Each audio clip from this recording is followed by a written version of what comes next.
இன்னைக்கு வந்து ஆப்டிடியூட்ல time and ஒர்க்ல ரெண்டு क्वेश्चन பார்க்கலாங்க. ஃபர்ஸ்ட் क्वेश्चन பாத்தீங்கன்னா 30 men can do a work in 40 days. அதாவது 30 பேர் வந்து 40 நாள்ல ஒரு வேலையை முடிக்கறாங்க. If 75 men are assigned to complete, then how many days will it take to complete the work? அப்ப 30 மெம்பர்ஸ் இருக்கிற இடத்துல வந்து 75 மெம்பர்ஸ் அலோகேட் பண்ணாங்கன்னா எவ்வளவு நாள்ல அந்த வேலையை முடிப்பாங்க அப்படிங்கறத क्वेश्चन. இப்போ நம்ம அதை சால்வ் பண்றதுக்கு ஒரு ஃபார்முலா இருக்கு. So m1 into d1 is equal to m2 into d2. So m1 ஓட வேல்யூ பாத்தீங்கன்னா 30 into d1 வந்து 40 is equal to m2 வந்து 75 into d2. So நம்ம d2 நம்ம வெளியில எடுத்தோம்னா d2 is equal to 30 into 40 by 75. So 5 6 are 30, 5 1s are 5, 5 5s are 25, 5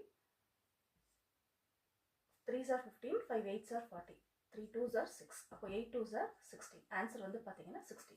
நீங்க வந்து செகண்ட் क्वेश्चन ட்ரை பண்ணி பாருங்க. உங்களுக்கு இந்த சேனல் யூஸ்ஃபுல்லா இருக்கும்னு நம்புறேன். மறக்காம Subscribe பண்ணுங்க. Thank you.